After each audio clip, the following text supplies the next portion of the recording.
Welcome to SportsBeat KC, the Kansas City Star's daily sports podcast. It's Wednesday, December 9th, and I'm Blair Kerkhoff. Tuesday was an eventful day in college basketball around here. Kansas sweated out a one-point victory over Creighton, and beat writers Jesse Newell and Gary Bedore stopped by to talk about what's probably the Jayhawks' best victory of the season. Kansas State? Oh boy. A 13-point loss to Division II Fort Hays State, and that left the program open to some social media ridicule and had Coach Bruce Weber apologizing after the game. Is it time to sound the alarm on the Wildcats? It may be.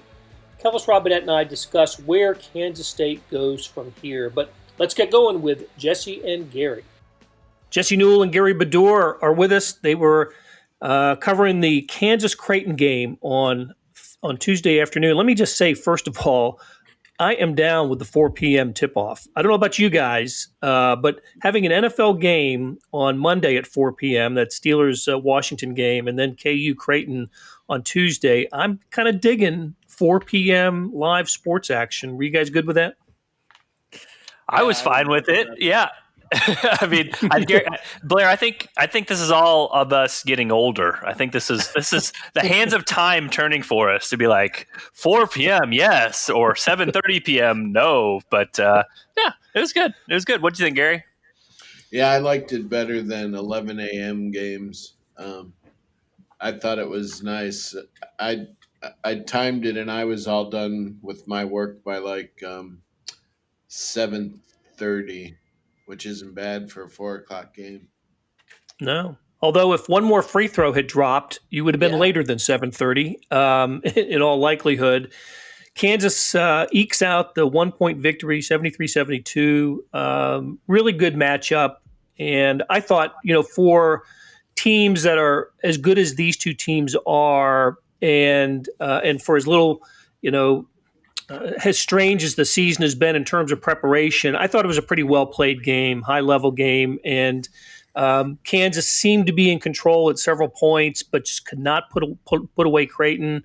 And in the end, they get the W, but it really could have been a coin flip game. So let's just get some impressions on this. What were Jesse? What was your biggest takeaway from the outcome? Yeah, I mean, Kansas is a tough team to figure out, honestly. They are kind of doing what Bill Self does in a lot of seasons, which is they win every single close game, especially every single close game that happens at Allen Fieldhouse. And yet the rankings I look at, the advanced numbers I look at, they're basically falling like a rock because they're not performing that well over the course of it, and they're not beating teams by large margins, and they're not really super impressive with what they do. And I kind of wrote this after the North Dakota State game. I don't know what to make of it exactly at this point because I don't think that the way KU is playing now is how KU is going to be playing in 2 months. I think they're going to be a primary 5-out team here once Bill Self can get a little break, can get a little practice time, can get with his coaches and scheme up some new things. But right now, I think they're sort of stuck because when you play, 6 games in 13 days and your whole offseason and summer and preseason, you were planning on playing 1 big and 4 guards, and now you're trying to play 5 guards and you only have 1 play in for that. It's just really difficult to completely, change all of your personnel, change all of your plays, change everything that you do in that short a time period, especially when you're trying to take on a top 10 type team in Creighton. So, David McCormick had a decent first half and then had an awful second half. And obviously he made the biggest play of the game with that pass out to Jalen Wilson for the 3 late, which gave KU the lead for good. But he cannot continue playing like this and have KU be successful. I mean, he has been the biggest drain on KU offensively just because he's shooting the ball all the time. He's turning the ball over all the time, and he's not an efficient player because he's not going toward the basket when he's shooting. He's not getting close shots. He's shooting these fadeaway jumpers, and then he can't get the offensive rebound when he shoots those. So something's got to change with KU right now, basically. I mean, they're honestly pretty fortunate to be 5-1, and this was just another example of that. I thought Creighton missed a lot of open looks. I thought KU made some looks, probably shot better above their heads a little bit, including a Christian Brown 3 that banked in from a crazy angle. So, I mean, all things considered, I don't want to use the L word extensively throughout the course of the season, but I think KU's been pretty lucky so far. And I think that KU was pretty lucky against Creighton, but you don't take the victory off the scoreboard. So I think KU has to feel pretty good about being 5-1 at this point when they really have not played that well and have yet to get around to what their identity is going to be. Hey, Gary, one thing that isn't lucky about Kansas is the play of Jalen Wilson. In their probably the two best wins, Kentucky and Creighton, he's been fantastic. Really double doubles, over 20 points in both, 23 in both, I think, and double doubles.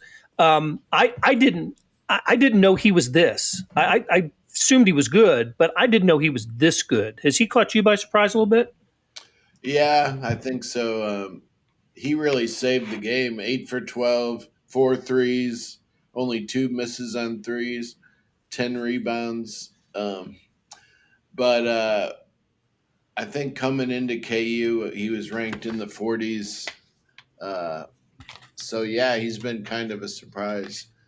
But and I guess he's one of those guys that really did take to heart last year. It wasn't just talk. He went home and fixed up his body to where he wanted to get it, and obviously worked on his game somewhere during the heart of the pandemic. So it'll be interesting to see if he does what Paul Pierce did between his freshman and sophomore year, got great and stayed great, or is this the real Jalen Wilson?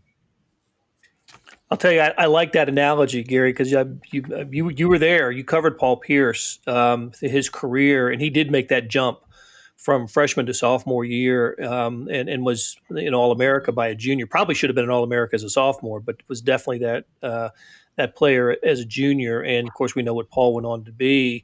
But I should say, of course, he's a redshirt freshman before the fans freak out. You're right. You're right. Freshman technically.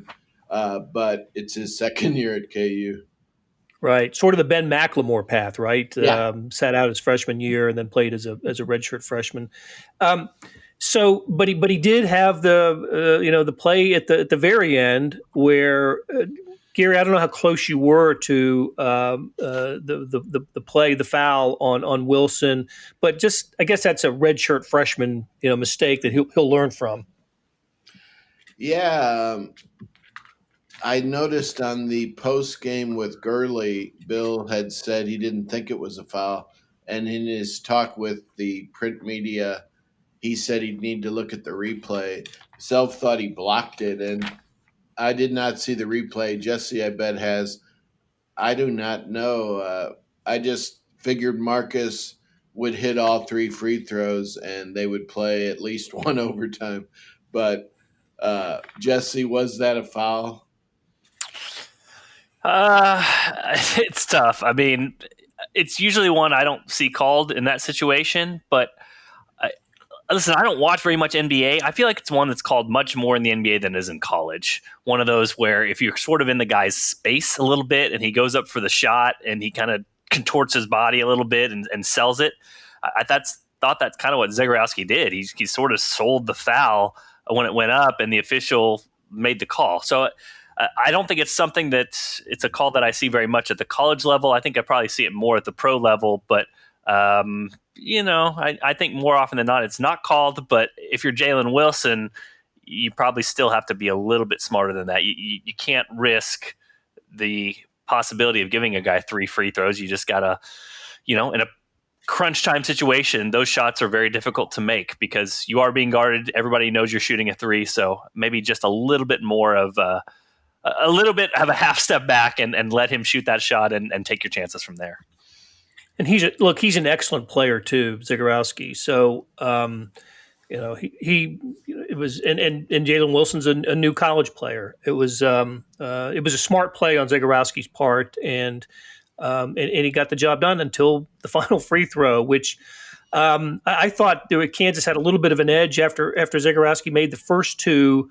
That then Bill self-substituted, right? He could put a couple of bigger bodies in the game, and that I think served as a little bit of an icing moment for Zegarowski. And of course, he was long on the third one, and then time ran out as the ball was batted around out of bounds. So So Kansas gets the win.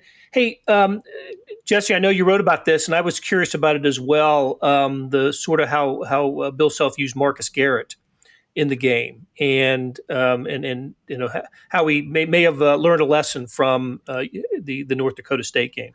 Yeah, it's sort of fascinating to go into these little details because when you cover a team over time, sometimes these things work out, sometimes they don't. But I think Bill Self has come to be not only very adaptable, but he does sort of self-criticize and look into what he does and what he doesn't, or what he does well, and then sometimes what he doesn't do well, and he takes it to heart and he changes if he needs to. So the previous game against North Dakota State, Marcus Garrett played all 20 minutes in the second half, and he was awful in the final few minutes, and he was trying to drive, had no elevation on his jump shot. Bill Self admitted afterwards that Marcus looked tired, and he basically said, well, he looked tired, but I played him all these minutes, and so that was obviously not very smart on my part. And so you saw this game against Creighton, and again, you got to remember, Bill Self's the guy that played Devontae Graham 40 minutes 10 straight games. So he has no problem with a guy, hey, if he trusts you and believes you can handle it, he'll play you 40 minutes. I mean, he has no issue with that. I think Devontae played 14 out of 15 games in that stretch, 40 minutes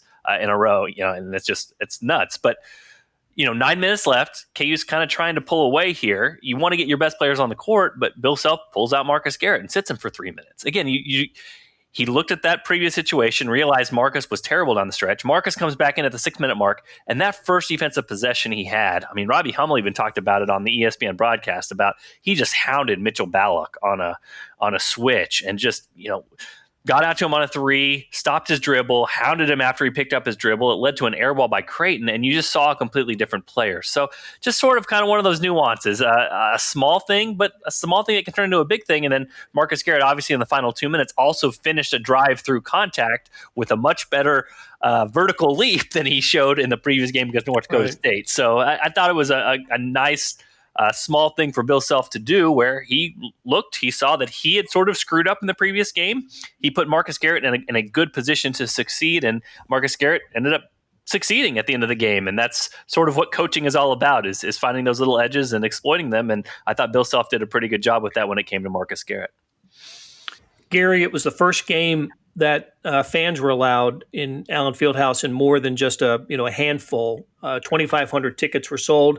I was really surprised. I'm watching the first half, and there was kind of a questionable offensive foul called against a Creighton player, and I heard boos, a lot of boos. So yeah. Creighton had some fans there, and I noticed Bill Self said something about it after the game, but I just wanted to get your thoughts on what the atmosphere was like in an Allen Fieldhouse that was about an eighth full to capacity. Yeah, it seemed 2,500 fans spread apart with the cutouts still in there. Seems like a real game, unlike the first two games with no fans, just a few parents. But in the southwest corner where the media sat in the second deck, it was all Creighton fans. And I asked some guy where he got his ticket, and he said he just bought it off the KU website for $75. But they decided, Creighton fans, that this was a big game and they were going to drive in, and however many of them live in Kansas City, they were going to go. And I think self-estimated it as a quarter of the crowd or whatever. But I'm not sure how many hundred were there, but they kind of removed the home court advantage. And I listened to McDermott after the game, and he pointed out that the team could hear their chants when they were playing defense. And McDermott laughed and said he wonders how many finagled their way to get tickets. So it fired up Creighton, and that means it hurt KU a little bit. So Bill Self, who never complains about the fans like Roy always did after the Colorado game every year. The Saturday afternoon Colorado game. 2000 wouldn't come, and Roy used that every year to remind them. But Self said that he would personally buy the tickets if fans, rather than have them sell them to Creighton or any opponent fans. How funny. So anyway, KU gets the win and moves on. They've got an odd weekend of games, right? Friday, they got a Friday-Sunday coming up. No Saturday game. Is it Omaha on Friday and is it Tarleton State on Sunday? Yep. 1 o'clock Sunday, Okay. 6 o'clock Friday. And then Big 12 after that, right? These are the last two non-conference games, at least until the SEC Challenge game. That's right. It's starting Texas Tech on Thursday in Lubbock. This will surprise nobody on the call, but I've got KenPom pulled up very conveniently. And here's how KU starts Big 12 conference play. At Texas Tech, the 4th-ranked team in KenPom. At home against West Virginia, the 6th-ranked team in KenPom.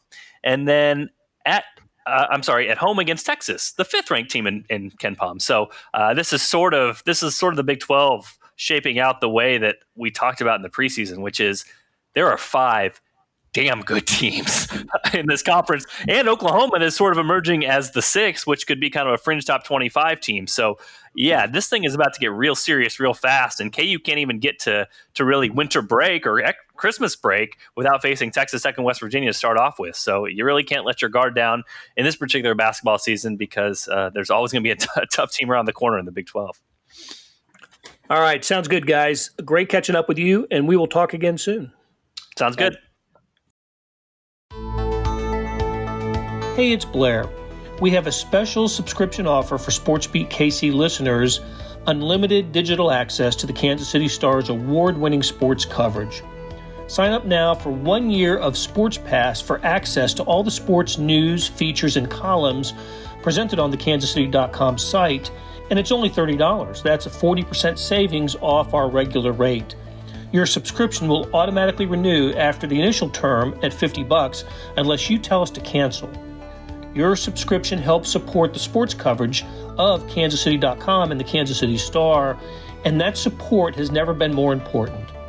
Please visit kansascity.com/SportsBeatKC Offer to get this special offer. And as always, thanks for listening.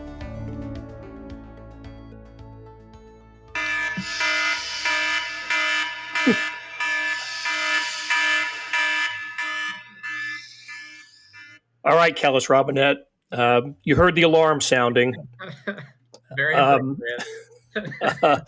I think that was from last night, about 9 o'clock when the final score rolled in. I was getting text messages from people because I didn't have the Kansas State Fort Hays State basketball game on. I was just following it on a score app, was paying attention to something else, and I saw the halftime score, and I just thought, okay, this is silly. K-State will be back, and no, down 6 at halftime, and it ended up much greater than that by the end. So Kansas State loses big to Division II Fort Hays State of the MIAA, and that was. There have been so many good moments in Bramlage Coliseum that you have seen, in the Wildcats. We saw them win the share of the Big 12 championship a couple years ago. I can remember, beating the Michael Beasley game when he beat KU, ending a long losing streak to the Jayhawks. I can go back. Tons of fun games and great moments for the Wildcats at Bramlage. I think last night was just the opposite, maybe the worst moment for Kansas State basketball in Bramlage Coliseum. What do you think? If it wasn't, you can see it from where we were at last night. Let's put it that way. It was bad. It was appropriate that there were only 15% of fans allowed in because I don't think anybody else wanted to be there to see it. It was just as bad of a performance as I can remember ever seeing, honestly. From any Kansas State team. And you're right, at halftime they only trailed by 6, and you kind of thought, well, they'll switch the gear and they'll win, but just with the team they had out there was no gear to switch. They looked inept on offense. They seemed to not really even know what they were doing on defense. And outside of Mike McGurl, nobody really, showed any leadership or looked like they didn't want to lose. And Fort Hays State played out of their minds, made great shots, made Kansas State look very bad, which is a concerning thing considering they're a Division II team at a considerable talent disadvantage, but they were blown by Kansas State defenders like they weren't even there. And Kansas State has only won one game against UMKC this season. And if anyone was still holding out hope that this might be there might be some good things this basketball season, I think yesterday really dropped a bomb on you and made you think, wow, this team has got a long way to go before they're competitive with any Big 12 team, with any Big 12 teams. I think my favorite moment was the missed dunk. And I forgot who it was, but I did see that clip. Deshaun Gordon, yep. Wide open dunk, can't make it. I mean, the thing, it's funny, that really didn't even register with me. The one that I think blew me away was there was a moment where Fort Hayes got the ball to their big man, who's pretty good. He averages something like 20 points a game against teams like Washburn, Emporia State, and whatever. But he shouldn't just be dominating against Kansas State. But they got him the ball. Kansas State's big. I can't remember if it was Carlton Lingard or Davion Bradford, but stood in front of him, one-on-one matchup. Big height advantage for Kansas State, big athletic advantage for Kansas State. And this guy just blew by him. Easy layup. I mean, no contest at all about what was going to happen. It was like you were like the roles were reversed almost. The D2 looked like the D1 team. That's how bad it was.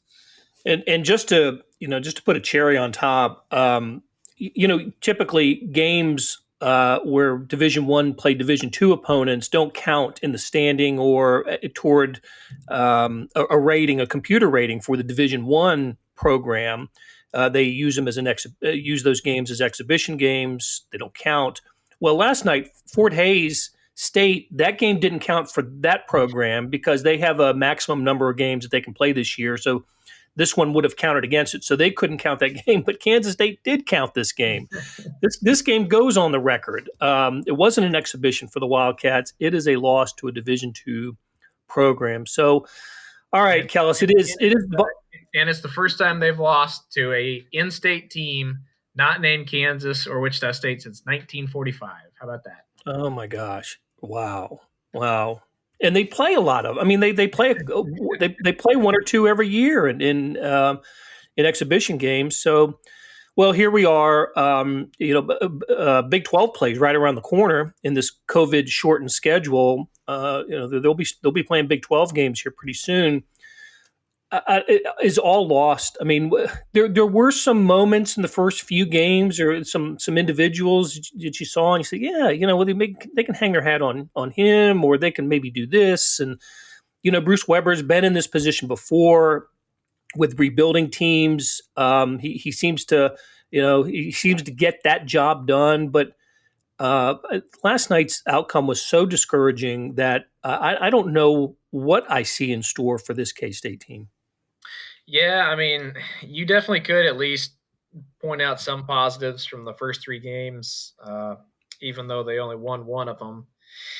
Or I guess it was first four. I can't even keep track anymore. But, last night kind of erased all that. If you're going to point to anything, any saving grace at all, it's that Kansas State was shorthanded last night. They did not have Casey Iziagu, their starting center. They did not have Montavious Murphy, who was their starting power forward in game one. And they didn't have Luke Kasuke, a freshman guard who's one of their best shooters. So they're down three guys. They only had a few days to prepare for this game. I'm not saying by any means that excuses what happens. What happened, Kansas State as a Division I team should still be able to roll whatever players they have out there and win that matchup. It didn't happen. But, again, if you're looking for any solace at all, maybe when those guys get back, the team starts to improve a little bit, especially on defense. I mean, giving up 81 points last night was the biggest red flag to me. In game one, that's what everybody said. Oh, well, we gave up a lot of points, but you know what? We've always played good on defense. We'll get this thing fixed. It doesn't seem like it's happening. They looked more out of place than ever last night against a Division II team, and they were scoring at will on them. So, I mean, if you're looking for positives, I still do like Nigel Pack at point guard. I think he's a very encouraging and promising player moving forward.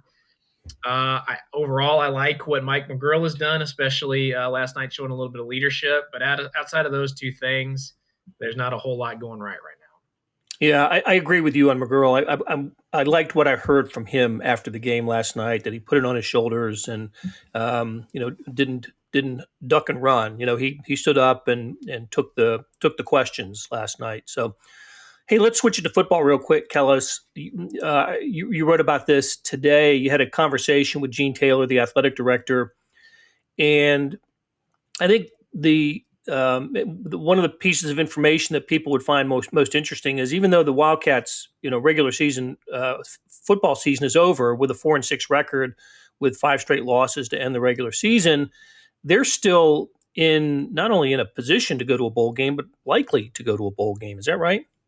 Yeah, the math checks out for them. The Big 12 has seven bowl partners, and Kansas State finished 7th in the Big 12 standings.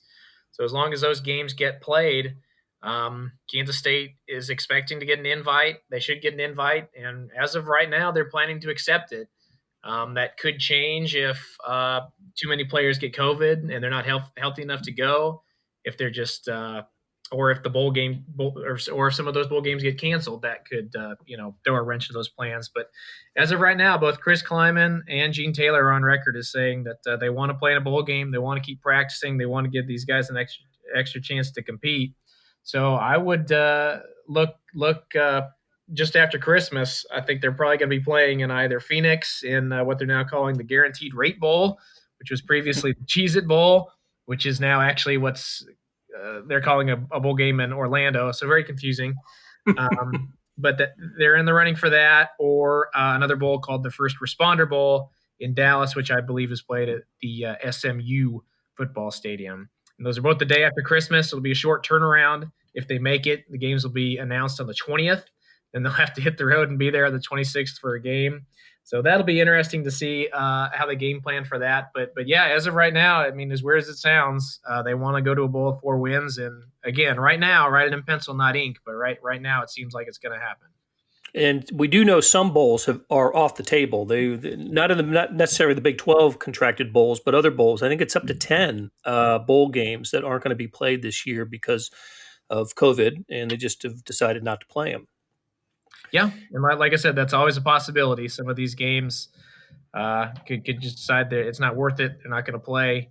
And, even some of the bowls that are going on, they've announced they're not going to have fans. So it's an interesting time. Hey, and the other thing in that story, Kellis, and we'll link to it in the show notes, such a revealing story. 80 football players had tested positive for COVID this year. I hadn't seen a number like that for any other program until I read your story with Gene Taylor's comments. That was striking to me. I had no idea that the totals, this is never at one time, but over the course of several months, had as many as 80 players test positive. Yep. It was, I believe it's just a shade under 80 was the official count last time I checked. And it's a big number to swallow. And I thought it was interesting that Gene pointed out that once you add in contact tracing and people who didn't get it and still had to sit out, you had over 100 players missing minimum 14 days of practice games or whatever this season. So that just goes to show you how hard it was for Kansas State to manage the coronavirus, to avoid COVID, and kind of explains why they were so shorthanded in some games. Gotcha. Okay. Hey, Kellis, great catching up with you, and we will do it again soon. All right. Thanks, Blair. Have a good one. That'll do it for today. Thanks to our production staff of Derek Donovan, Randy Mason, Beth Welsh, Jeff Rosen, Chris Pickett, and Savannah Smith. A tip of the cap to Gary Bedore, Jesse Newell, and Kellis Robinett.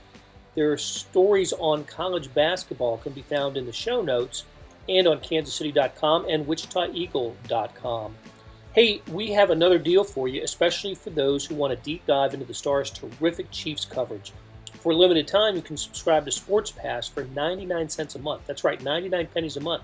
After 3 months, it auto-renews at $5.99 a month unless you cancel. How do you get that? You go to kansascity.com/sportspass2020. That's kansascity.com/sportspass2020. Do you want more than just sports coverage? I know I do. Check out the entire Kansas City Star product, sports news, features, commentary, and analysis, the whole thing. You get all the stories written by my talented colleagues, plus additional news, sports, and business coverage with the e-edition. The details for all of these deals can be found at account.kansascity.com/subscribe. And if you're having trouble hunting down any of these offers, send me an email, bkerkhoff@kcstar.com, and I'll get you to the right place. So whether it's the Sports Pass or the full subscription, you're getting and supporting the best sports and news coverage in Kansas City and helping us produce programs like SportsBeat KC. Thanks for listening, and we'll be back on Thursday with another episode.